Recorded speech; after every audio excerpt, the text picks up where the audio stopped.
4 years ago, I fell sick and never recovered. And unfortunately, I will never recover. Let me tell you the story of how I got diagnosed with this condition known as fibromyalgia. A while ago, I was diagnosed with fibromyalgia. In short, you know that widespread body pain you feel when you get dengue fever, a very bad flu, or very bad COVID symptoms? Yep, that is what I feel every single day, and that is what I will feel for the rest of my life.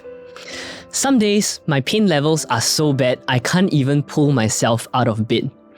This condition also unfortunately comes with a slew of other physical issues like physical deconditioning, fatigability, being severely underweight, other gut issues like IBS, probably from taking too much painkillers and other bunch of medication. I shall not go into it. But it all started in late 2019 when I fell sick with what I thought was a normal cold, but a really bad one. So I went to see a doctor, took the usual cold medications, but 2 weeks on, the cold never subsided. I went again to see a doctor, got tested for a bunch of stuff like dengue, but nope, still never recovered.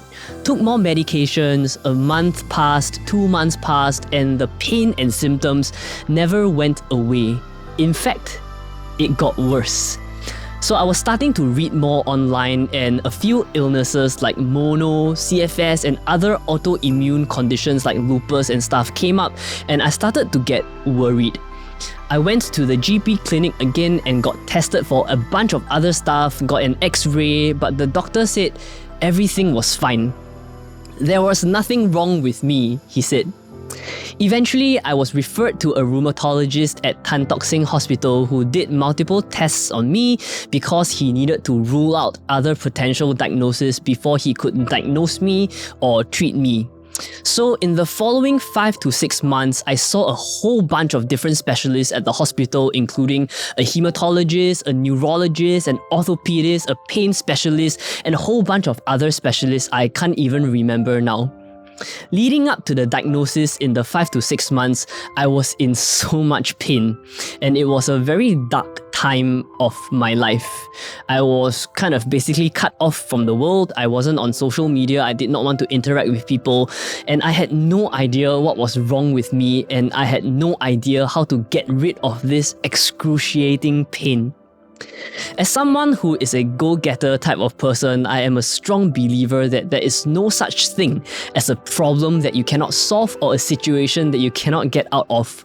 But this thing made me feel lost and stuck for the first time in my life. There is a feeling of hopelessness engulfing my entire life, and it got so bad that I thought maybe the only way out of it was death.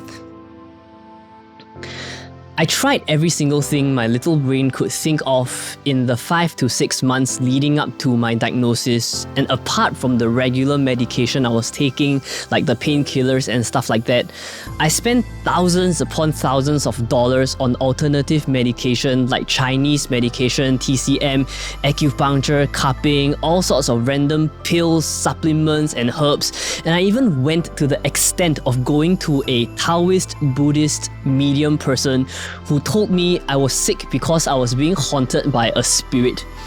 She said she got rid of the spirit for me, but the pain never went away. I tried all sorts of things, including going to a devout Christian lady who claimed she could heal me by laying hands and praying, but nope, nothing worked out for me. I was pissed. I was so pissed at the world, at all these people who claimed to be able to help me, who claimed to be able to heal me, but did nothing for me. I was pissed at the world for giving me this excruciating pain that I just did not know how to get rid of. Eventually, I found help and hope in a psychotherapist who I still see monthly today, and he, as well as other people around me, like my family, my wife, my friends, and even the people I worked with, these people helped me overcome the pain and find the strength to carry on living, and not just living, but to live an amazing and fruitful life. I was eventually diagnosed with fibromyalgia in 2020, and fibromyalgia is basically an incurable illness that I will have to deal with for the rest of my life. But I was relieved. At long last, I know what is wrong with me. I have finally received my diagnosis. But the pain is still there.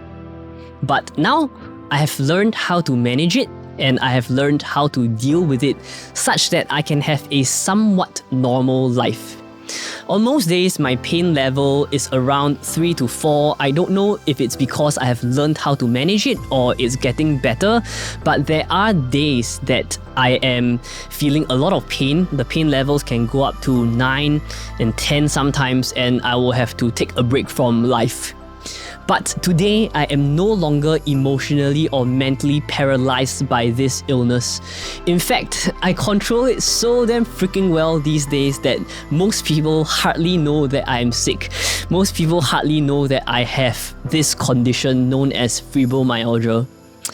Apart from the fact that I look pretty scrawny, today, my pain serves as a reminder of how lucky I am. My pain serves as a reminder that even though I almost gave up on myself 4 years ago, there were people around me that never did give up on me. My pain serves as a reminder that there are people out there everywhere in the world feeling so much pain, be it emotionally or physically, even though we are unable to see it. Even though we can't see it, it doesn't mean the pain is not there. My pain has helped me become a kinder person. My pain has helped me become a more empathetic person. And my pain has taught me not to take each day for granted and really go out there and live life to its fullest, because nobody knows if tomorrow will ever come. Thank you for listening to my story and my relationship with pain. I'm so thankful to be alive and have so many wonderful people around me who support me and believe in me, and I'm telling you this story because I hope that everybody can be more empathetic, because we aren't always able to see the pain that might be present in the lives of other people, whether it's physically or emotionally. And I hope that someday you can see how beautiful the world is too, just as I have. Without experiencing the pain, of course. Peace and love.